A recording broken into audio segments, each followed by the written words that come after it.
Don't need a four-heater, but you come 4 feet approach me. I'm summoning focus of Gogeta.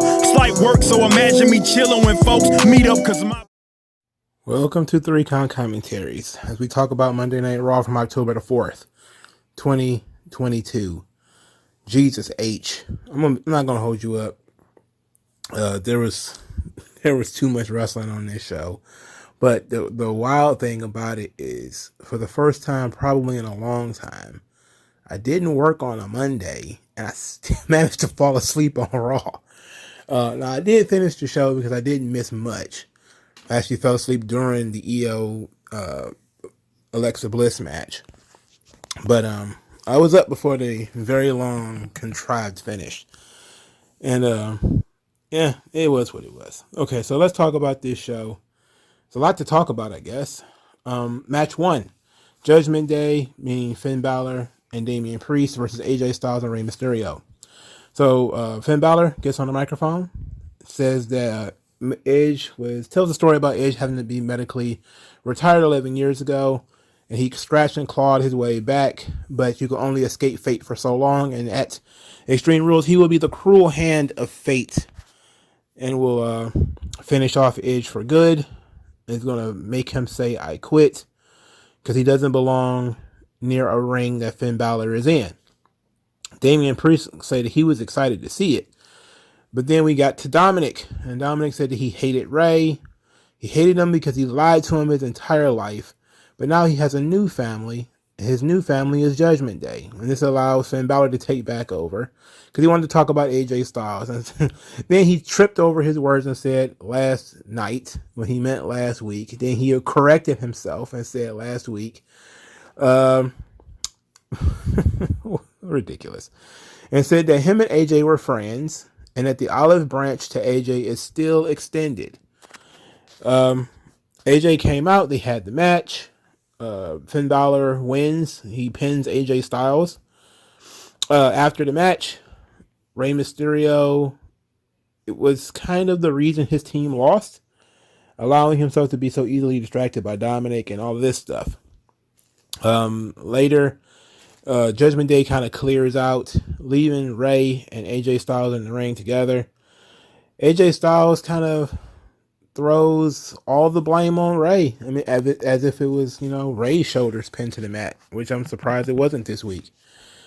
So then Rey is pushed by AJ Styles after, he apologizes for sort of abandoning him and leaving him out to dry. AJ was like, where were you? I needed you. And pushed him. He's not down with the Lucha Libre community either, apparently. So Rey is frustrated because, he's little bitty Rey. He's smaller than everybody. They're always bullying him. So he took off his gloves and he left. He said, I'm getting the hell out of here. I'm tired of getting shoved around and pushed around by these guys, man. Enough is enough. So he took off. And so Judgment Day didn't beat the tar out of AJ Styles. The entire time Finn Balor is saying that AJ doesn't have any friends. He's AJ's only friend, and he could have ended AJ's career if he wanted to, but he doesn't want to. I'm really enjoying Judgment Day stuff. They're really starting to hit a stride. Dominic got who's your daddy chant.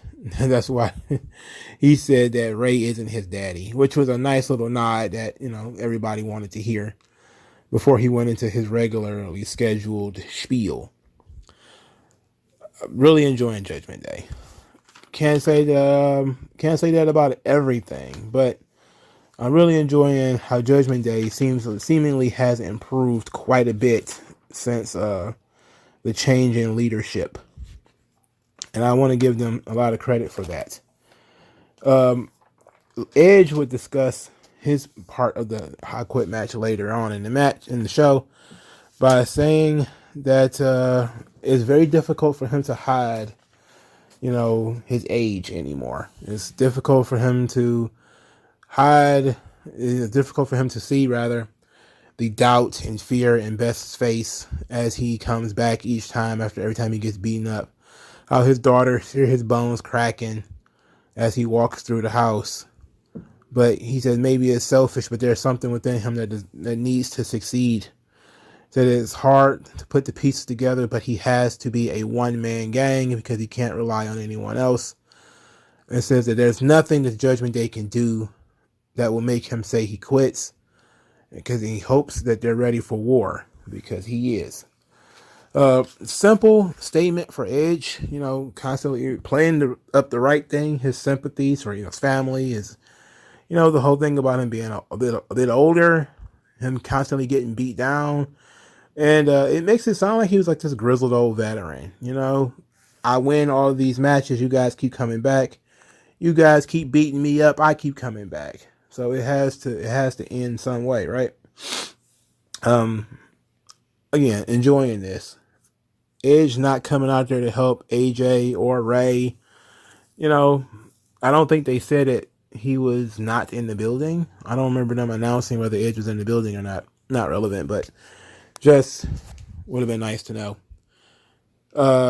But I'm really excited for Balor versus Edge. That's the one match that I really, really, really want to see. Even though I do think the Fight Pit should be the main event, this is the match I'm most looking forward to. And I'm hoping and it seems like it's going to be the blow off, and we're going to transition Balor into a feud with AJ Styles, which is fine for me. Question is, how do we get out of this situation? Because I don't see any future for Edge. So my whole thing is, and I think I was, pitching ideas back with my brother about, what could possibly happen in this match. And as we were talking about it, I was like, you know what? Probably the most responsible finish is Finn Balor wins, but because Beth threw in the towel or something like that. Like, that would be the only way that you could legitimately get away with having Edge lose in today's world. Like, babyface giving up, it's not really going to work.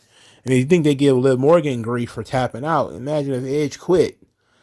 But if Finn Balor quits, that's kind of the end for Judgment Day, right? It's like, what more can they do? What can they do really? I don't know. It's a good question though. But I'm not willing to hang my hat on Balor winning yet.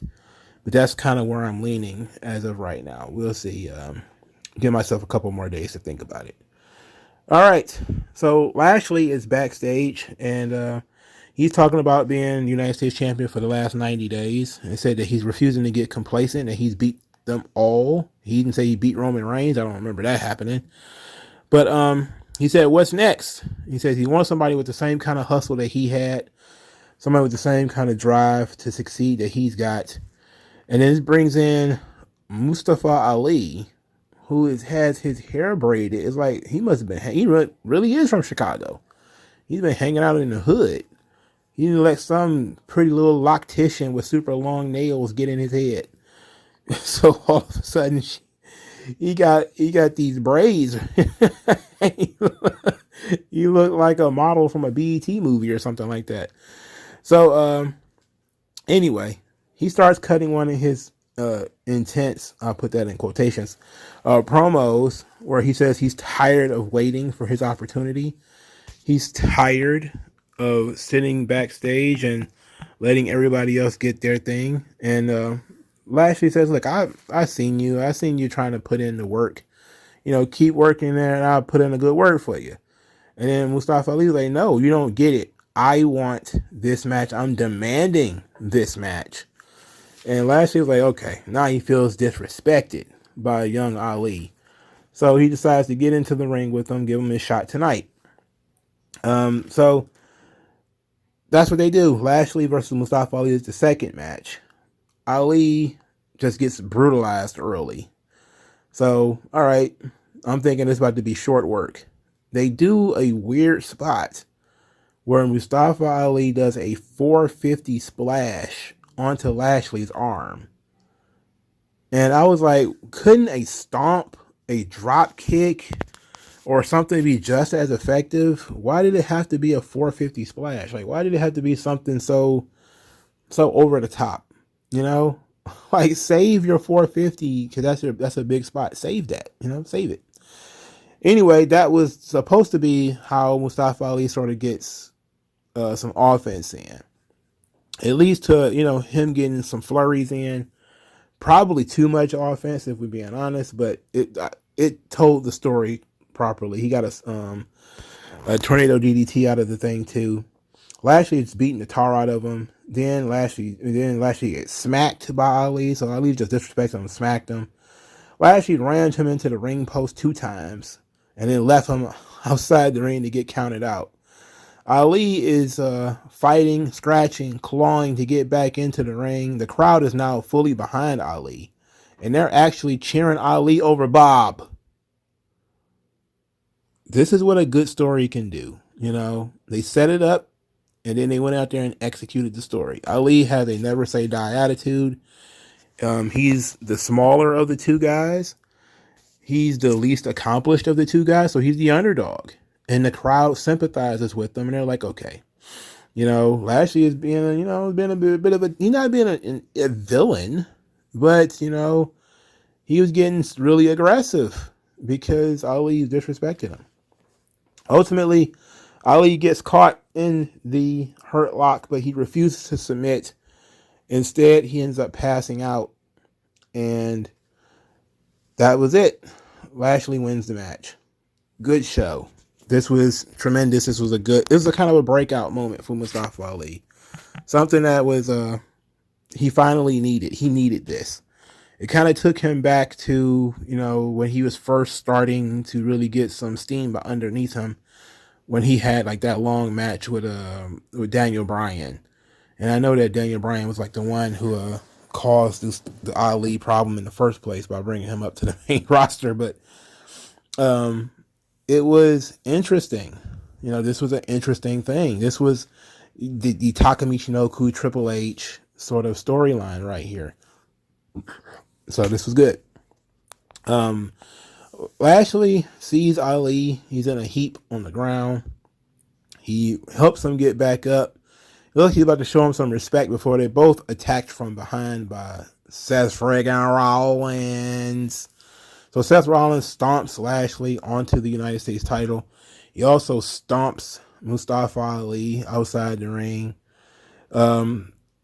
And this leads us to the long promo segment for Seth Rollins and Riddle. But it also leads to Lashley cutting a promo later. Later, Lashley kind of runs off one of the trainers who was trying to check up on him. He says that he wants to crush Seth freaking Rollins' throat because he don't want to hit that cackle anymore. And he says that if there's anything left of Seth Rollins after Riddle gets done with him, then he's going to fight him next week.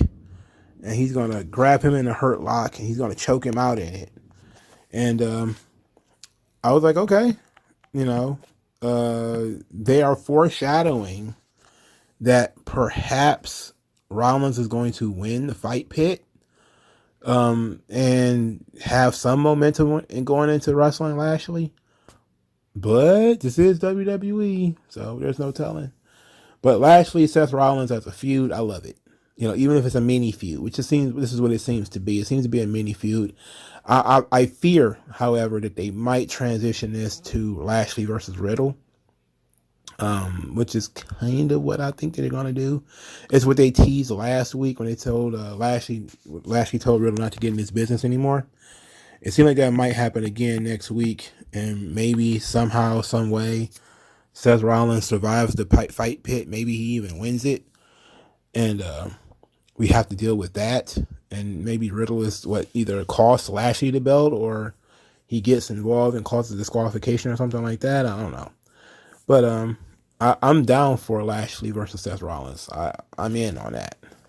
Seth Rollins winning that title, though, to be quite honest, neither one of them should have it. It's a United States title. They should be doing personal feuds or wrestling for the world title, one or the other. And Lashley definitely should be wrestling Roman. Should definitely be in the conversation to wrestle Roman. And it's questionable whether he gave Mustafa Ali way too much offense. It's questionable. I probably wouldn't have given him all that offense, but you do have to show something, and if you're going to tell the story of him fighting tooth and nail to survive, he has to do stuff. He has to get over, he has to utilize some of his best offense. And I think, they did what they could. Certainly wasn't nearly as bad as what happened later, but we'll talk about that when we get there. All right, so Seth Rollins is in the ring with Matt Riddle, and Seth Rollins looks like, some child's popsicle, and his stomach is out for some reason. He's wearing like a crop top. I don't understand it. It did look like something out of a Boy George video. I don't understand what Seth Rollins' wardrobe. It doesn't make sense to me. He called Lashley Trashly and said they finally got them out of the way, so now he's back. And then he says he's going to show Matt Riddle he's the most dangerous man alive. In the fight pit, they showed a fight pit vignette, which of course showed clips of the NXT fight pit matches. Fantastic. Really sold it for people who, didn't watch NXT, didn't know what it was. This is why you do vignettes. This is why you do promos. This is why you do this stuff. You get people interested. People got to see the pit for the first time if they've never seen it before. It's just a cage. There's no ropes. It's, not really even a ring. I am concerned about how it's going to be set up. In terms of, is it going to replace the ring, or are they going to do a Lion's Den situation where it's going to be off to the side? Now in NXT, I know they just replaced the ring. They took the ring down and replaced it with the fight pit. But it seemed like, would they construct it like off to the side? And, again, similar to what they did with the Lion's Den concept. I hope not. I hope they just replace the ring, take the ropes down, the ring post down and everything, and just build the pit right there. I'm really very excited for this fight pit. Brother, you have no idea how excited I am for this fight pit. I might eat something fat and greasy for this. I'm not talking about that chick I know. Anyway, Seth Rollins says that Cormier is a fan of his, and him and Riddle go back and forth. Riddle says that he's going to give Rollins a lesson on what it means to be in the fight pit, and he's going to kill him. And then he starts doing this, bro, whatever the fuck. He was completely off key. The point was to get people to cheer or sing Seth Rollins' song, but bro,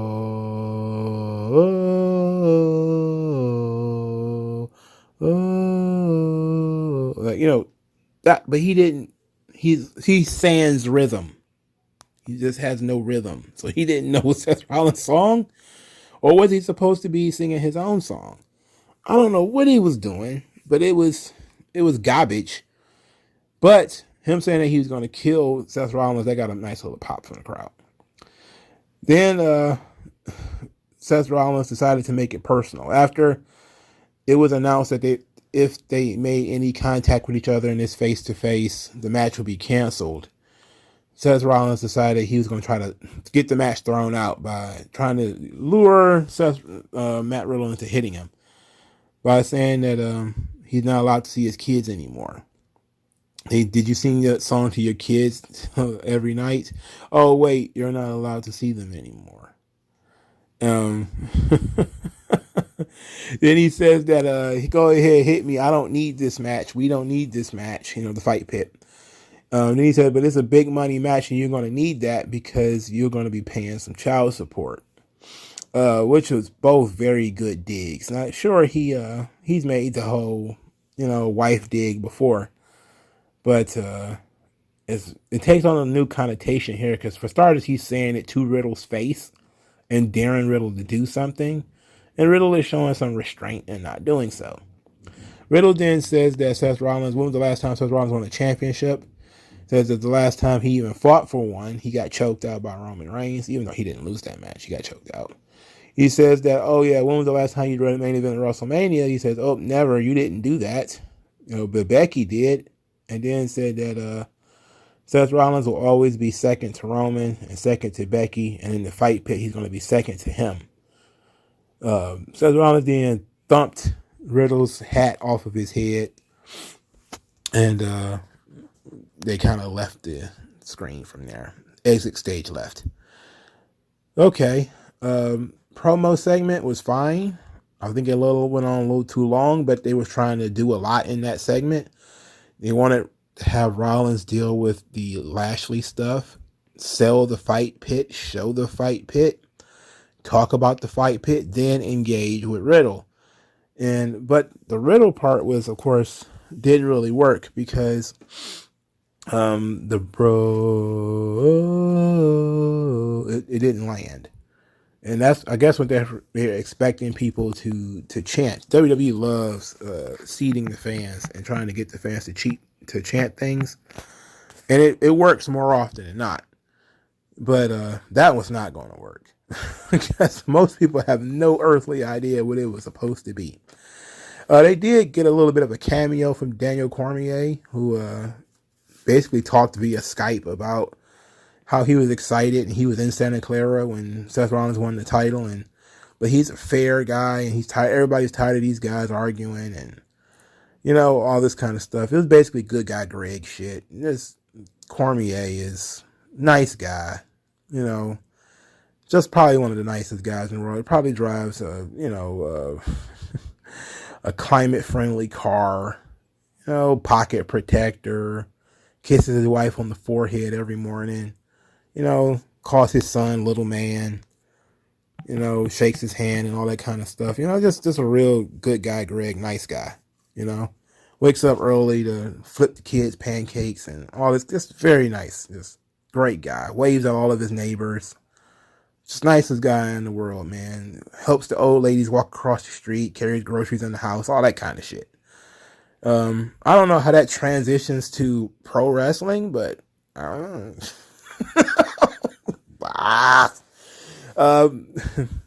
I'm okay with it because Daniel Cormier is a great guy. It's a great get because he's a pretty established name in the UFC, and the UFC Twitter account has been tweeting about this. So they're spreading it. Even though WWE has more followers than UFC, it's a different audience. And that different audience might be interested in seeing how a worked, thing in a cage might go.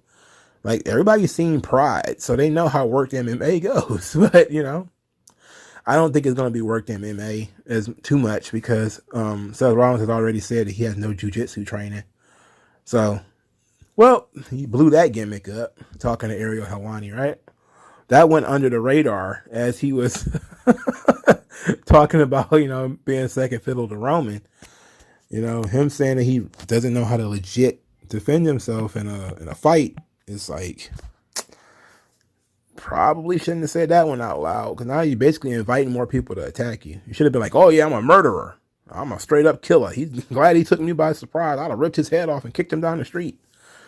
But nah, he did the opposite. Whatever, man. All right, so first, then we got Candice LeRae. She strolled out there. She had a little bit of a pep talk by Bianca, and we got our QR code for the night. This led to Candice LeRae versus Dakota Kai in a match that I was not interested in. I figured they would do this, which is Bayley or somebody from Damage Control would distract the referee, and then the other one would, cause Candice LeRae to lose, which is exactly what happened. It was a nice little roll up, simple finish. Match probably was longer than it should have been. Neither one of these girls got any fan reaction. Of course, they're not just not getting pops, they're getting anti-pops because nobody knows who the fuck they are. Not allowing Candice LeRae to cut a promo is a mistake. This is her second match. She should have cut a promo. She should have, or at least done something to make her interesting. Because now we're in Damage Control stuff now. We're in Damage Control. Oh boy. So, after Dakota Kai defeats Candice LeRae, we didn't see Candice LeRae anymore that evening. Bayley was asked if she was proud of herself for costing Candice LeRae the match. She says that allies are important, and she's going to do Bianca a favor for tonight only. And it would just be just the two of them in their segment, which was brutal. This was a brutal segment. This is the worst Bayley has ever sounded and ever looked. But let's talk about it. So Bayley is out there, and she said that Bianca was stupid enough to accept this ladder match, thinking that this ladder match was about the KOD on the ladders, wasn't about that, or that some other thing that she said that it wasn't about. But she said that your ego is what got you into this. That the ladder is symbolic for how I had to climb to the top rung by rung. And then she said that her and Bianca are a lot alike. Now this part was fine, and probably 2 years ago she would have brought this out a little bit better when she says that 2 years ago she was just like Bianca. The fans were behind her. They even had ponytails just like hers. And then suddenly the cheers faded. The fans stopped caring about her. And so she did what she felt like she needed to do, which is all solid. That's all solid stuff, and it's all factual information. It was the crowd suddenly, almost out of nowhere, turning on the hugger character, which, it wasn't out of nowhere. If you know that people hate, white baby faces, it wasn't out of nowhere. But, people got tired of her, and they basically booed her, and she was forced to change. Now, she didn't really get to finish that promo, and she lacked fire, she lacked focus, she lacked intensity. It was not good. Bianca, of course, was Bianca. And she showed why she was in her position by, telling Bayley to shut up. Then said that Bayley's chip on her shoulder has got nothing to do with her. And that all of this stuff that you talk about in the past didn't work because you were trying to be something you weren't. And he says, I am being who I am. And then she says she doesn't plan because she congratulated Bayley on her plan and then said it took you a year to come up with this plan. And then said she doesn't game plan. She stays ready, so she'll have to get ready. And then they get into a little bit of an argument again where Bayley shows on the screen that Damage Control has jumped Asuka and Alexa Bliss in the corridor backstage. Of course, Bianca tries to run back there to help. Bayley attacks her from behind. They fight in the front of the crowd while, Asuka is getting her ass kicked backstage and Alexa Bliss is down too. By the time Bianca finally gets to the back, Asuka is crying. Asuka crying that was a weird decision. That was a weird one. But it made sense because Alexa Bliss was the one that was going to wrestle, right? So Asuka is injured. She's kind of down, and you see that the goal is for Damage Control to isolate Bianca Belair. So they took out Asuka's knee backstage, and this pisses off Alexa Bliss, who wants to have a match with Io Sky, even though I think it was already established that it was going to happen anyway. That's the main event of the evening. It is Alexa Bliss versus Io Sky. Boy, what a mistake that was. That was a mistake. The match itself, it was fine. All right. It wasn't awful, but there was nothing that, I absolutely felt like I needed to see. Bianca's out there with Alexa. Of course, Damage Controls with Io. Bayley distracts the referee. Bianca goes over there to stop it. She immediately gets jumped by Bayley and Dakota. They run her into the steps, into the ring post, and all kinds of stuff. Alexa loses to Io Sky's moonsault. Then they jumped Alexa after the match. Just an extensive beatdown segment of Alexa and Bianca. Asuka limped out there. She got kicked in the head, and then she got jumped too. And then this just went on and on and on with them stomping and kicking and all over Bianca and Alexa and Asuka. I was like, Jesus. I thought this would have been the spot for Candice LeRae to run down to the ring and finally start getting it over. Chase them off, help Bianca fight them off or something, or she would replace Asuka as, Asuka was out, she's in the training room or whatever, and then Candice LeRae would come out there and help. That's what I thought, and it seemed like that would make the most sense to do. But that ain't what they did. What they did was just they tried to have an extensive heat segment. For starters, it was too long. It was entirely too long. That was the first problem. Second problem is that they're not over. Nobody cares. I'm pretty sure individually, people still like Alexa Bliss. People still like Asuka. People still like Bianca. People still like Bayley. Individually, together in these makeshift groups of people who don't look like they hang out, like Bianca doesn't look like she hangs out with Asuka or Alexa Bliss. You know, they just don't look like they hang out. You look like a Survivor Series team, which is why, you know, I was, you know, if it was a Survivor Series team, if it was a Survivor Series coming up, I mean, come on, you know, but whatever.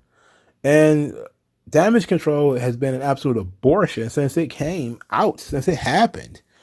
You know, it's like you have to already be a fan of these girls to be a fan of this faction. You know, otherwise there's no reason to be a fan of this faction. You know, and this was, again, one of the worst Bayley segments ever. You know, her performance in it was just pathetic. You know, and I'm thinking the lack of pressure, Vince not being there anymore, has created a lack of pressure on these talents. And of course, everybody says that, oh, things have been so much lighter backstage. There's no pressure anymore. It's like, well, sometimes people need that, you know, like sometimes people need that. Like you have to be honest with yourself. You know, some people need a boss standing over their shoulder every 10 minutes to make sure that they're doing what they're supposed to do. Otherwise, you be playing fucking Galaga on your phone all day. You know, I guarantee you, Bayley wouldn't have been this shitty in this. She probably wouldn't even be in this situation because Damage Control probably wouldn't exist if Vince was still there. But she definitely wouldn't have been this bad on the mic with Vince being there. You know, that wouldn't have happened. But also, I think this whole thing would have been booked so much differently if Vince was there. I just think that they're getting a little lax, especially some people that are Triple H projects like Bayley was, getting kind of lax, you know, and it's not quite working out. I really hate this though, because I genuinely do like Bayley and I think that she's incredibly talented, but I got to tell the truth. Her promos were not up to snuff tonight. Her delivery was off. Her content wasn't really there.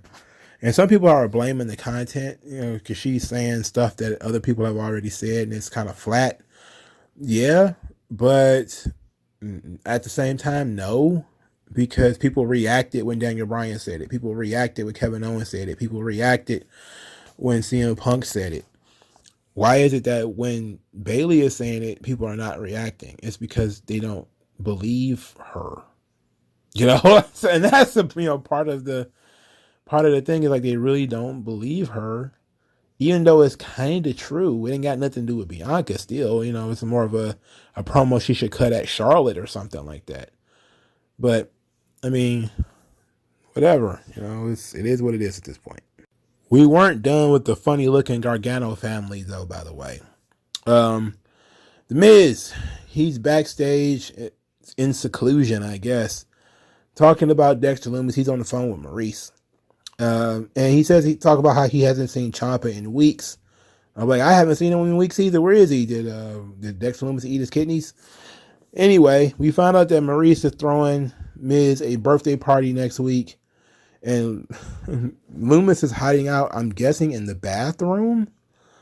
And as Miz is talking on the phone, he's creeping on him. You know, reaching out to him and trying to grab him and stuff. Very, very gay. Very weird. Gargano is, you know, walking around later as, you know, that segment ends. And he sees Miz laying on Dexter Lumis's lap and Dexter Lumis is petting him. And I'm like, huh? And Gargano, of course, at first is, you know, Dexter Lumis being Dexter Lumis. Oh, that old axe murderer. He just going around axe murdering. And then he's like, okay, let me turn around. And he goes back and Lumis is gone. But Miz is still laying there with a drawing of Dexter Lumis Miz and a birthday cake. So basically telling Miz that he's going to hunt him on his birthday, which is sickening. Some very Sabretooth Wolverine type shit. I'm still waiting on the explanation. At this point, and especially now that Loomis keeps attacking Miz, like there's little to no resistance to the attacks now. He's just basically catching Miz whenever he feels like it. Now it's kind of starting to lose its steam. You know? Like, it was funny at first when he really was trying to grab Miz and he never really did get him. Or when he got him that one time. It was fun. But now he didn't grab Miz like 3 or 4 weeks in a row. It's like, okay, it's time to... Why do you keep letting him go, for starters? If you want to kidnap him, why do you keep letting him go? If you just want to choke on him, why do you keep doing that? Why are you petting him? Why are you drawing pictures of him? Like, what is going on? None of this makes any fucking sense right now. And I'm starting to get frustrated. It's time to start, telling the story of why this is happening. Because I don't see how much longer you can do this. And I'm also quite surprised they're not trying to shoehorn this match onto a card. They're really, avoiding booking Miz versus Dexter Lumis. And guess what? I'm going to give them some credit for showing some restraint and not booking it. I'm going to give you credit for that, Trips, because I know Vince would have done it by now. He probably would have done it 5 times by now for no reason. He also would have made Dexter Lumis talk too. So, it is what it is. But Gargano walks to the ring. He's going to have a match with Otis. So they showed the Twitter, which was a digital exclusive promo, which was a great history of Braun Strowman and Chad Gable about, them two in developmental together, Gable helping him out, Gable being his first opponent and everything. He knows more about Braun Strowman than anybody. And, said that he's going to show him because he's the master. It's the master versus the monster. But first, it's Otis versus Gargano. Austin Theory is on commentary. So the turning point in the match is Johnny Gargano taking a cheap shot at Austin Theory. This leads to Austin Theory leaving commentary, whacking Gargano in the back with the briefcase. World's Strongest Slam by Otis, and surprise, surprise, Otis actually wins. Otis has officially won more matches under Triple H than Austin Theory has. Congratulations. Pat that man on his second shoulder. Pat him good and strong.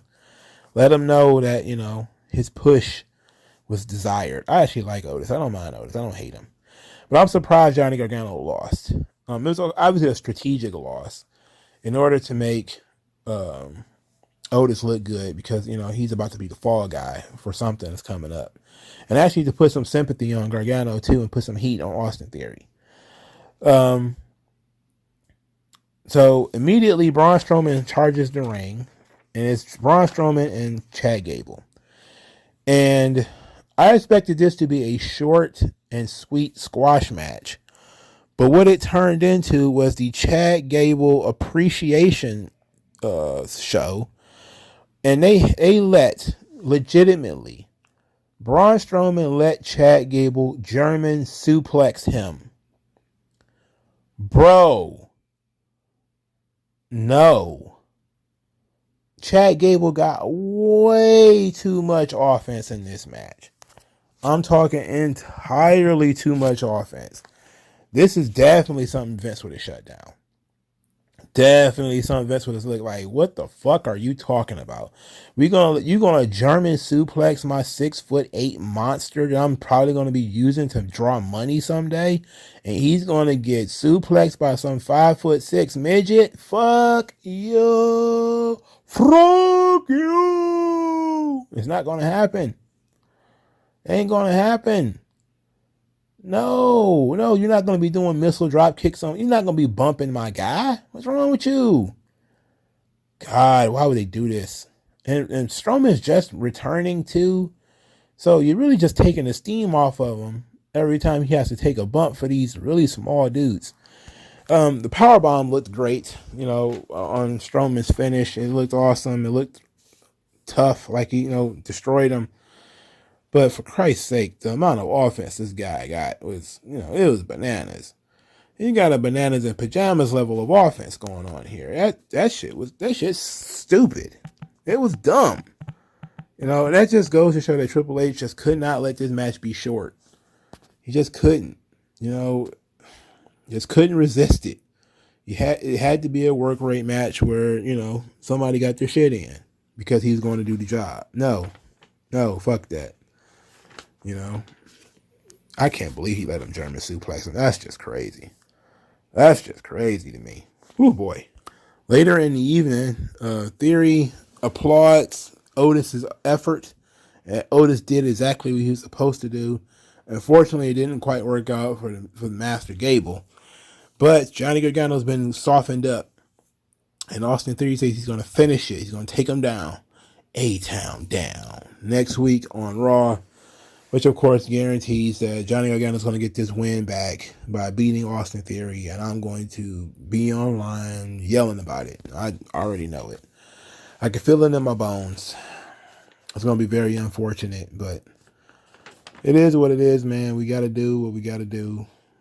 Or they going to do what they want to do, rather. I don't got to do shit. But, you know, we're stuck with what we're stuck with.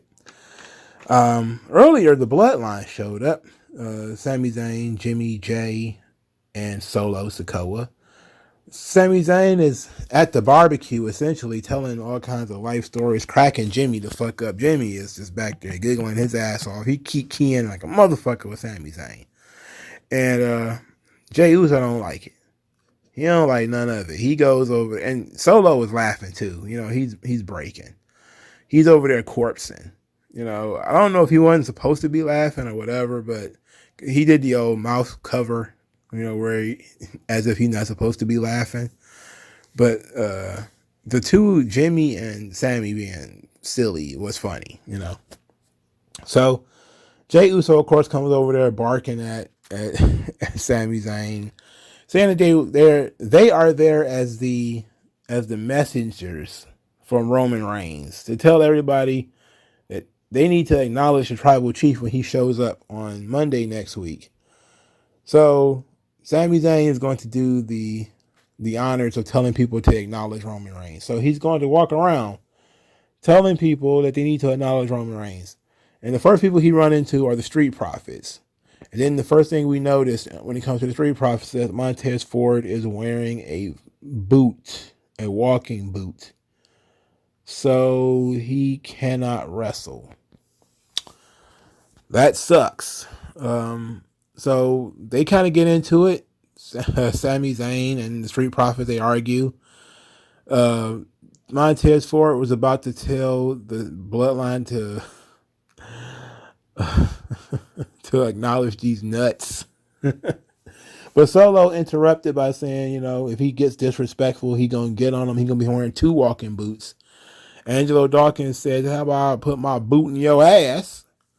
Which led to the Solo Sikoa Angelo Dawkins match. Pretty solid match.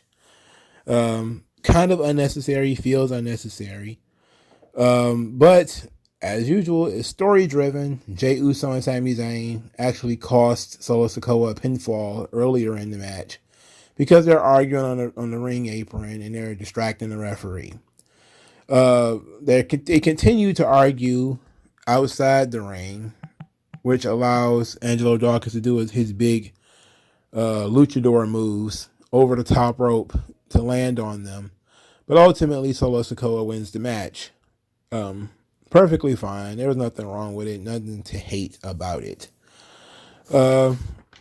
That's Monday Night Raw in a nutshell. The entire show. The way that they're booking Lashley and Braun Strowman leaves a lot to be desired. You know, a lot to be desired. But at least the guys are winning. There's something to look forward to next week. So I'm all about Rollins and Lashley. I'm down with that. But Extreme Rules is going to be great next week. Speaking of next week, by the way, they're going to do a DX reunion show. I'm guessing this DX reunion is going to get blown up. Clearly, there's not going to be a Billy Gunn there. I don't understand why people are expecting Billy Gunn or thought WWE would ask about Billy Gunn. I don't think they would. I figured they were about to do something anyway. Like, all of these guys are almost 60, you know? how many more of these DX reunions do we really need? I'm not saying that we don't need them and they need to go away. But I'm saying is, I feel like something bad is going to happen here, or something big is going to happen within the DX reunion. Like either this is where they're going to reveal the new championships, or somebody's going to get attacked, or a new faction or something is going to rise up to take them out, or somebody's going to stand against them. I don't see, it being what it would be under Vince, which is basically a love-in for these old guys. I just don't see that being the case. But I also don't see too many of these dudes taking bumps, because Triple H can't take a bump. He's got a defibrillator in his chest. Shawn is old. He might be able to take a bump, but I don't know. I don't know if Road Dogg can even take a bump. I'm pretty sure X-Pac could. So maybe he'll get attacked or something, and the other three will just get scared off being old men. But I expect something to happen. I don't expect it to be the love-in that, Vince probably would have had for DX. But I also don't see the reason why we even need to have a DX reunion. I mean, I love DX, but come on. We've had enough reunions so far. And then we put them all in the Hall of Fame. So, I don't know. But it's a Vince McMahon favorite, when things are tough, when all else fails, nostalgia. Dig into the nostalgia bag. But I got a feeling Triple H is going to dig into the nostalgia bag in order to bring something else forward. So I'm interested.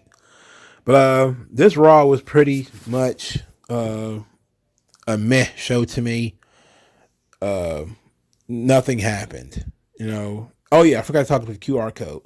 QR code sent us to Samson and Delilah. The story of Samson and Delilah is, of course, a tale as old as time. It's also the story that Bray Wyatt and Alexa Bliss were telling before Bray Wyatt was summarily fired. Bray Wyatt had been betrayed by Alexa Bliss at WrestleMania 37, and then he had posted on his Twitter account a picture of Samson and Delilah, and apparently we're going back to that because Alexa Bliss was in this segment when the QR code appeared, and also her Lily doll apparently is now missing. So I'm guessing we're gonna do something here. Also, there was of course some deeper meanings, and the name Gacy popped up, which of course freaked out all the people who hate Joe Gacy. They're like, "Oh, what is he doing? What is he gonna do here? What is he gonna do?" I'm like, I don't know I don't think Joe Gacy's gonna do anything. I think it's just a red herring. It's like I think that the Karrion Kross TikTok sand thing was a red herring. Just like I think, the Aleister Black lyrics was a red herring. I think that putting the name Gacy in it was also a red herring.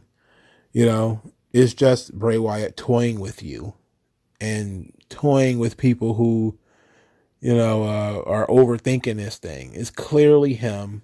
You don't need to go too far over the board. But people are going to have fun with it. And I'm glad to see people are still having fun with it. But there are becoming people who are sort of disgruntled. Because it's like, all right, let's get to it. But I'm guessing Extreme Rules might be the place. Philadelphia is the right crowd for something like that. But at the same time, if he's going to be, continuing his storyline with Alexa Bliss, maybe Monday Night Raw might be the best place for it. Who knows? But this Raw was, it was alright, I guess. I like Lashley, so that worked. And I like Judgment Day. So that worked. The first hour or hour and a half was not bad, but it went off the rails quick. Went to Garganos and stuff. So whatever. Like, share, subscribe. I'll talk to you guys later. Peace. Skin tone, so why attach yourself and piggyback the wealth you didn't earn or lack yourself? I'm telling you to own up to your own success and failures. It's a reason.